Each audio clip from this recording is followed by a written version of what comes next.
Bonjour et bienvenue à un nouveau document visuel sur la vérité concernant la Société Watchtower et les témoins de Jéhovah. Oui, je sais, c'est une vidéo et c'est entièrement vrai. J'ai même regardé le gouvernement, le site gouvernemental ici au Québec et le mot vidéo est féminin, c'est une vidéo. Malheureusement, j'ai beaucoup de difficultés à m'adapter à cela. Rendu à mon âge, j'ai certaines habitudes qui vont rester. Et d'ailleurs, je dirais que 99,9% des gens québécois que je connais disent « un vidéo ». Pourquoi? Je n'en ai aucune idée. Mais j'essaie toujours de parler un français correct lorsque je fais ces vidéos, car je sais que beaucoup de mes auditeurs ne sont pas québécois, viennent de la France et d'autres pays francophones. Mais je vous garantis que si je vous parlais en québécois pendant à peu près une demi-heure, vous ne comprendriez pas un mot de ce que je suis en train de vous dire, puis je dirais même que vous auriez de la misère à comprendre certaines affaires que j'essaye d'expliquer. Alors ça, c'était un bref interlude québécois. Je suis convaincu que cela vous fera rire un peu. Et maintenant, procédons avec la vidéo de cette semaine.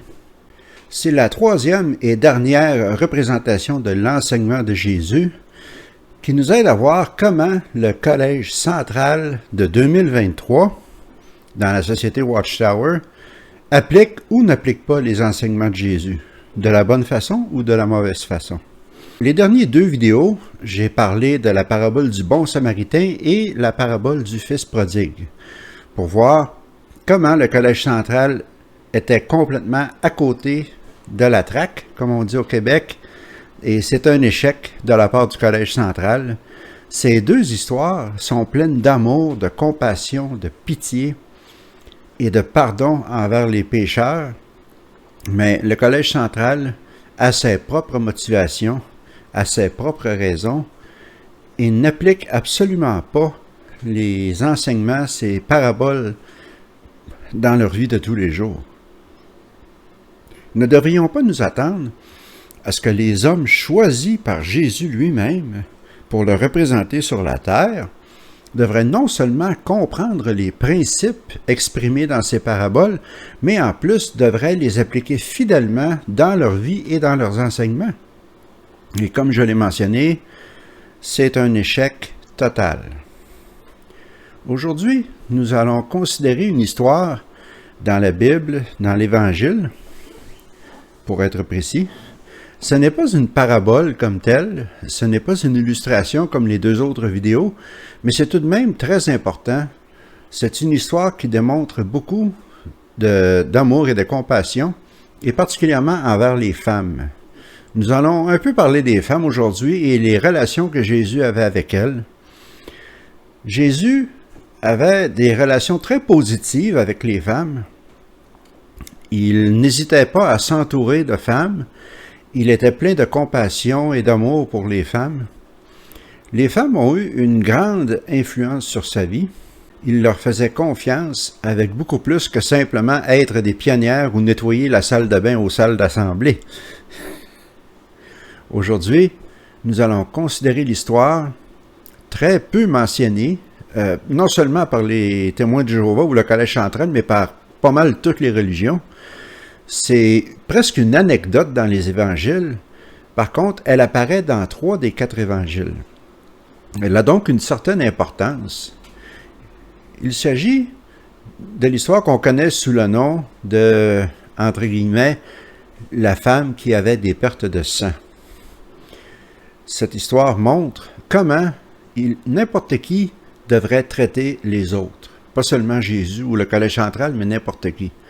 On la trouve dans le Matthieu chapitre 9, dans Marc chapitre 5 et dans le livre de Luc chapitre 8. Mais pour les besoins de cette vidéo, nous allons nous concentrer sur la version qui est écrite dans l'évangile de Marc au chapitre 5, versets 25 à 34. Et alors que nous lisons cette histoire, comparez comment Jésus agit envers cette femme avec la façon dont le Collège central, les 9 clowns dans l'État de New York, agissent envers les femmes et presque n'importe quel témoin de Jéhovah ordinaire. Mais les femmes en particulier qui composent la majorité des 8 millions de témoins de Jéhovah ordinaires sur la planète.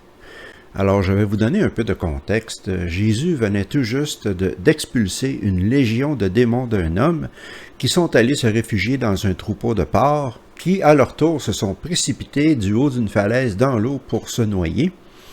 Ensuite, Jésus est retourné de l'autre côté de la mer et lorsqu'il a débarqué du bateau parmi une grande foule qui l'attendait, un homme est venu et s'est prosterné devant lui, qui lui a demandé de venir aider sa fille qui était gravement malade et même mourante. Donc Jésus commence à marcher vers le domicile de cet homme et voici ce qui se produit. Marc 5, versets 25 et 26. Il y avait là une femme qui avait des pertes de sang depuis 12 ans.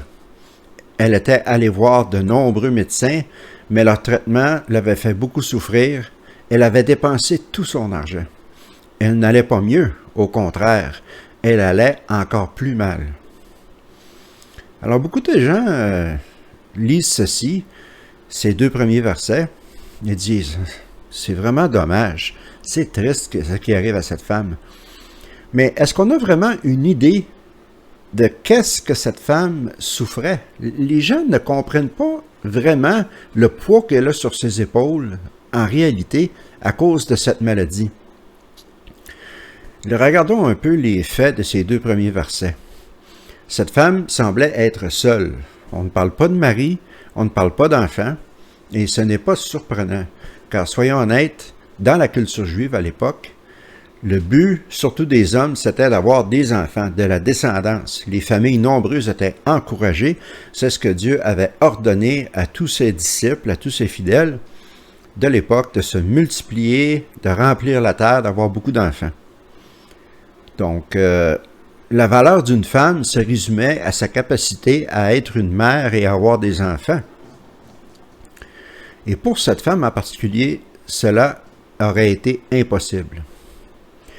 Alors, vous les femmes qui écoutez cette vidéo, et je sais que c'est quelquefois irritant d'écouter un homme comme moi parler de problèmes très féminins, de problèmes intimement féminins, et je vous comprends, j'avoue volontiers que je ne peux pas imaginer comment c'est d'avoir un enfant, de mettre au monde un enfant, ou d'avoir des règles à tous les mois.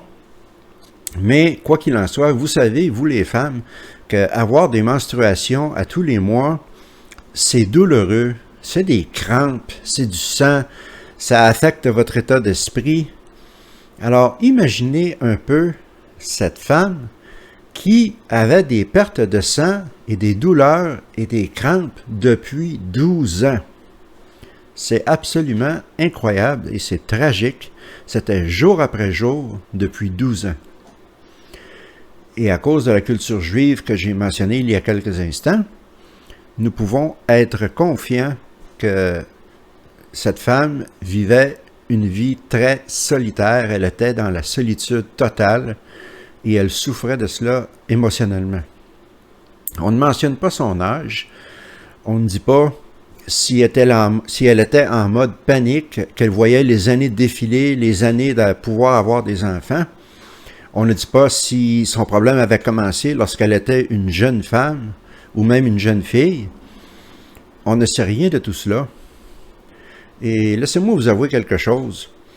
Et j'ai un peu honte de le dire, mais si moi j'ai un mal de tête pendant 15 minutes, je deviens irritable, personne ne peut m'endurer, je ne peux plus me concentrer sur ce que je suis en train de faire, je n'ai plus de patience, mais ça ne se compare en rien à ce que cette femme était en train de souffrir depuis 12 ans. Comment pouvait-elle gérer cette douleur constante? À notre époque, les femmes qui souffrent simplement de menstruation à tous les mois ont accès à toutes sortes de médecines. Ils peuvent aller à la pharmacie acheter des produits hygiéniques, des tampons, des serviettes absorbantes. Ils peuvent aller voir des médecins qui vont leur prescrire des médicaments s'ils ont des problèmes par rapport à leur menstruation. Mais cette femme n'avait rien de tout cela. Elle était déjà allée sur plusieurs médecins et personne n'avait pu régler son problème. Elle n'avait plus d'argent, elle n'avait pas accès à la médecine moderne que nous prenons pour acquis aujourd'hui. Elle devait marcher dans un état de panique constant car elle ne savait jamais quand les saignements commenceraient. C'était sans préavis, sans avertissement, imprévisible. Imaginez un peu l'état d'esprit de cette femme. Laissez-moi vous poser une question. À quel point appréciez-vous votre laveuse et votre sécheuse? Pensez-y. Cela semble anodin. On prend ça pour acquis dans les pays développés comme en Amérique du Nord et en Europe. Peut-être venez-vous d'un pays où ces choses-là ne sont pas facilement accessibles. Mais si vous m'écoutez des pays développés, entre guillemets, pensez-y 2 minutes. À quel point vous appréciez votre laveuse et votre sécheuse. Que serait la vie sans ces machines? La mienne serait probablement un désastre, je l'avoue. Alors pensez un peu à cette femme qui n'avait aucun accès à ce genre de choses. Comment lavait-elle ses vêtements? Et tous ceux qui ont eu des taches de sang sur leurs vêtements savent à quel point c'est difficile d'enlever ces taches. Alors pensez à cette femme sur le bord d'une rivière, en train de laver ses vêtements, en train de pleurer de la frustration, de la douleur, toute seule, sans personne pour l'aider, et nous comprendrons pourquoi un petit peu plus tard. Ce n'est pas évident. Comme je l'ai mentionné tout à l'heure, les versets mentionnent qu'elle avait dépensé tout son argent, elle n'a plus d'argent, et en plus, elle a tout dépensé avec des médecins pour essayer de régler ce problème, mais rien n'a fonctionné. Il est donc juste de dire qu'elle est désespérée, d'un point de vue émotionnel, d'un point de vue mental, d'un point de vue physique. Elle est au bout du rouleau. Et étant donné la période de l'histoire où ce récit nous est raconté, le 1er siècle, il y avait des bonnes chances qu'elle pourrait finir par mourir de cette maladie. Et n'oubliez pas une chose, d'après le Collège central, ce récit, les évangiles, et en fait la Bible au grand complet, a été écrite pour eux, seulement pour eux. Ils sont les seuls, d'après eux, à être capables d'interpréter la Bible et de l'enseigner aux autres. Nous, les gens ordinaires, nous ne pouvons que la lire et l'apprécier et essayer de l'appliquer dans notre vie, mais seulement eux peuvent la comprendre et l'enseigner correctement. Et si vous voulez un rappel de cela, allons voir dans le livre « Unis dans le culte du seul vrai Dieu » de 1983, à la page 111. Un rappel de ce que le Collège central pense.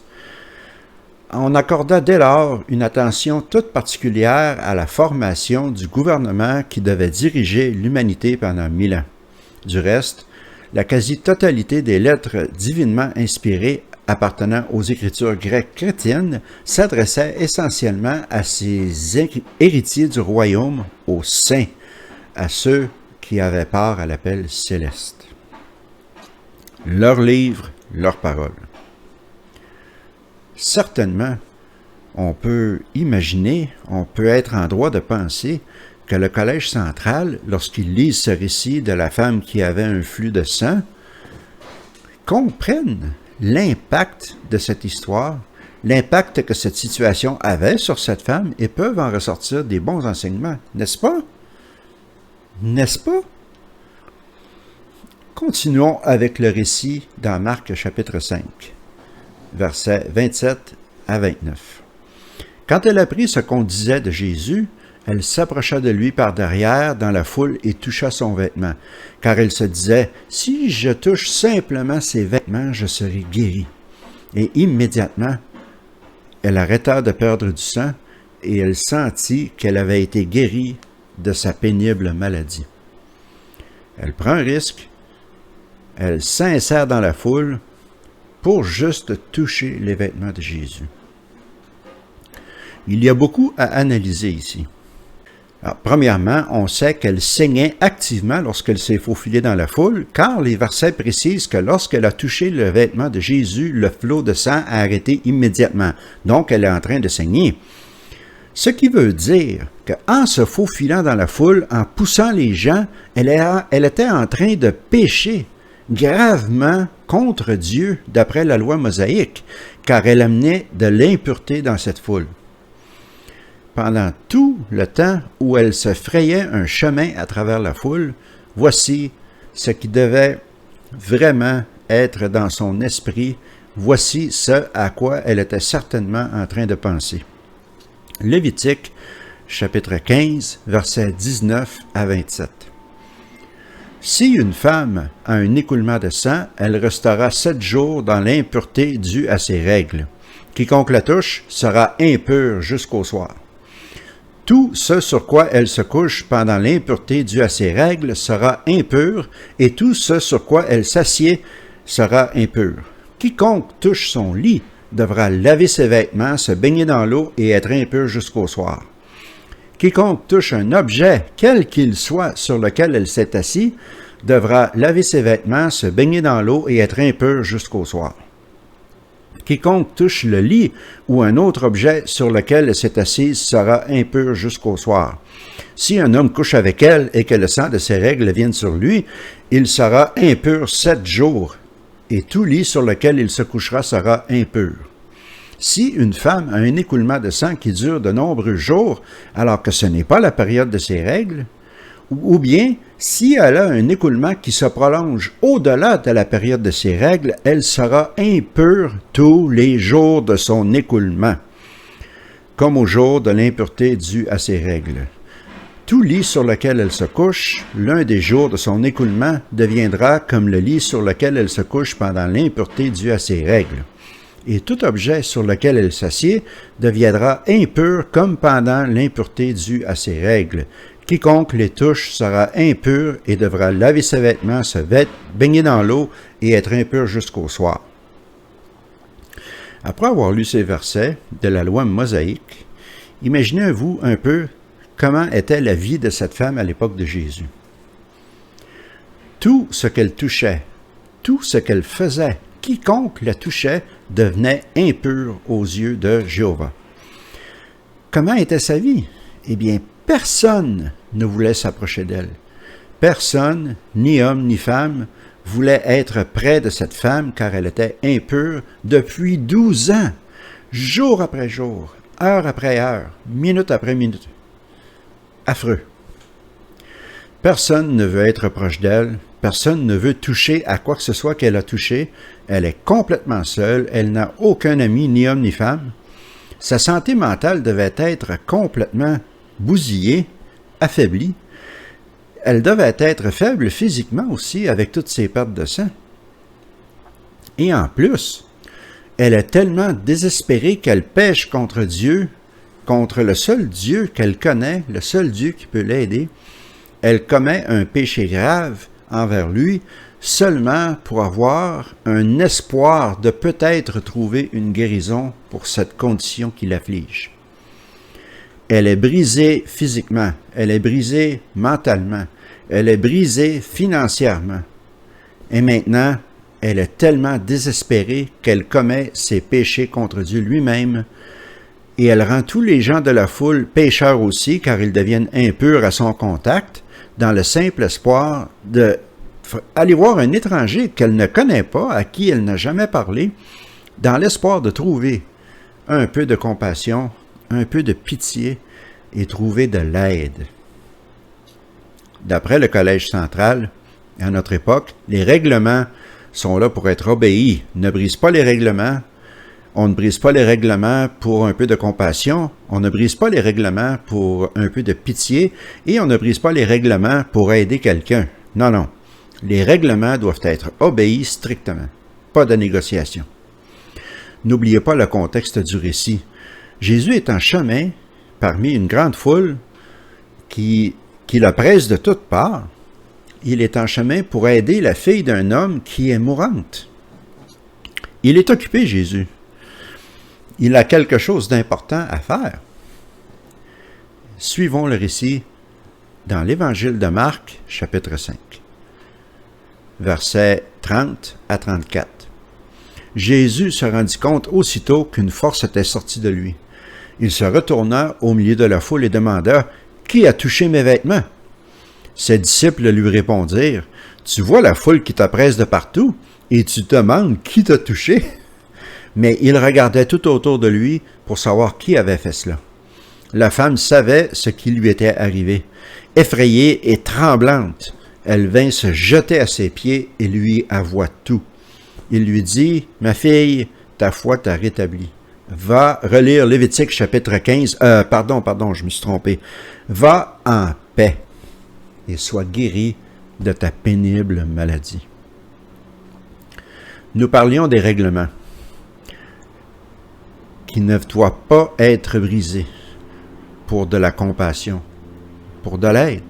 Où est cette compassion lorsqu'un comité judiciaire réprimande une femme qui a fumé de la marijuana après un traitement pour le cancer, simplement pour soulager un peu sa douleur? Où est la compassion quand un comité judiciaire enlève les privilèges de pied-nez à une femme parce qu'elle s'est mariée avec un témoin de Jéhovah non baptisé? Même pas un homme dans le monde, un témoin de Jéhovah qui n'était pas encore baptisé. Elle s'est fait enlever ses privilèges de pied-nez. Où est la compassion là-dedans? Ce que Jésus a fait ce jour-là, et que vous croyez en Jésus ou non, n'est pas important. Ce qu'il a fait dans ce récit, il lui a redonné l'espoir à cette femme. Il lui a redonné la vie. Il lui a redonné une raison de vivre. La vie de cette femme était à toute fin pratique terminée. Elle ne pouvait pas avoir d'enfant. Elle n'avait aucun but dans la vie, mais Jésus lui a tout redonné. La vie, l'espoir, la possibilité de se marier, d'avoir des enfants. Tout. Mais comment cela est-il compatible avec les 9 clowns dans l'État de New York? Après tout, d'après eux, les règlements sont les règlements. Il n'y a pas de négociation sur le sujet. Mais dans cette histoire, ce qui primait avant tout, c'était la compassion et non pas les règlements. Comme Jésus l'a dit, « Donnez-moi de la miséricorde et non des sacrifices. » Et souvenez-vous, une fois de plus, que Jésus était occupé à ce moment-là. Il se dirigeait vers la maison d'un homme pour sauver sa fille mourante. Et pourtant, il a pris le temps de s'occuper de cette femme, de lui montrer de la compassion, de la soulager de ses craintes et de sa terreur, car elle était terrifiée. C'était écrit dans les versets, elle était tremblante lorsqu'elle s'est inclinée devant lui, mais il l'a consolée, il l'a soulagée. Il a pris le temps de faire cela, malgré le fait qu'il était très occupé. Pas de condamnation, pas d'accusation, pas de dire qu'elle était impure et qu'elle a rendu tout le monde impur autour d'elle, qu'elle était une pécheresse, etc., etc. Rien de tout cela. Les règlements sont sortis par la fenêtre. C'était le temps de démontrer de la compassion et de la miséricorde, et c'est ce que Jésus a fait. Contrastez cela avec la conduite du Collège central d'aujourd'hui, où les règlements sont les règlements, il faut les obéir, pas de négociation. Dans les congrégations modernes, si quelqu'un même ne fait que savoir que quelqu'un d'autre a commis un péché et qu'il ne le dénonce pas aux anciens, il est aussi considéré comme pécheur ou impur. Les règlements sont les règlements. Quel non-sens! Ce récit de Jésus est tellement puissant, et en plus, il condamne le Collège central au plus haut degré. De la part de Jésus, pas de discipline, pas de comité judiciaire, pas d'enquête, pas d'appeler les anciens du village pour le discipliner, pas de réprimande, rien de tout cela. Il l'a guéri, il lui a dit d'aller en paix, et c'est fini. Il ne s'assure pas non plus que tout le monde dans la foule soit resté pur. Pour lui, ce n'est pas une priorité, ce n'est pas important. Les règlements ont sorti par la fenêtre, comme je l'ai dit tout à l'heure. C'était le temps pour de la nuance et du bon jugement. Imaginez une congrégation moderne de témoins de Jéhovah qui fonctionnerait de cette façon. C'est impensable. Mais les gens diront, ben oui, mais Jésus pouvait lire les cœurs. Les anciens ne peuvent pas lire les cœurs des gens. Mais dans cette histoire en particulier, Jésus n'a pas lu le cœur de cette femme. Il n'y a aucune indication de cela. Il ne savait même pas qui l'avait touché. Si elle ne s'était pas avancée pour tout avouer, il ne l'aurait jamais su. Il a basé sa réaction strictement sur ce qu'elle a fait, sur sa foi, sur ses motivations, sur son désespoir. Je le répète, ce récit condamne les procédures, les règlements, les livres, les lettres, les comités judiciaires, tout cela qui fait partie de la vie dans les congrégations des témoins de Jéhovah d'aujourd'hui. Tout cela est condamné par cette histoire. En conclusion, cette femme brise les règlements. Elle est impure, elle est pécheresse, elle se faufile à travers une foule et rend tous ces gens impurs aussi et aussi pécheurs contre Dieu.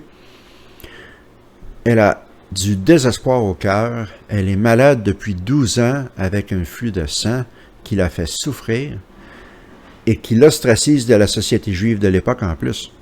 Elle ne fait que toucher les vêtements de Jésus et elle est guérie.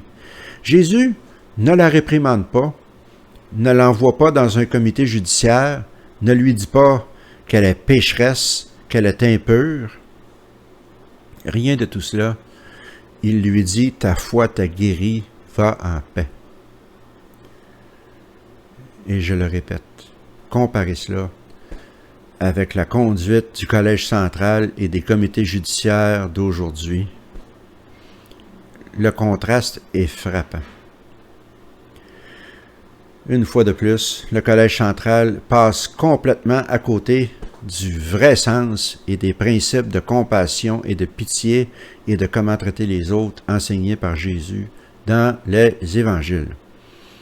Alors, ceci conclut la série de 3 vidéos sur les récits et les enseignements de Jésus.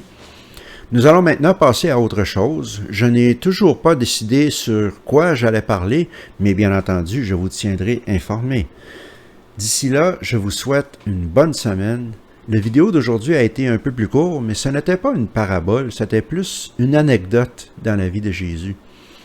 Mais à l'avenir, lorsque vous la lirez, cette anecdote, vous allez comprendre beaucoup de choses, beaucoup plus en détail. Alors, prenez soin de vous. Excellente semaine. Je vous revois la semaine prochaine.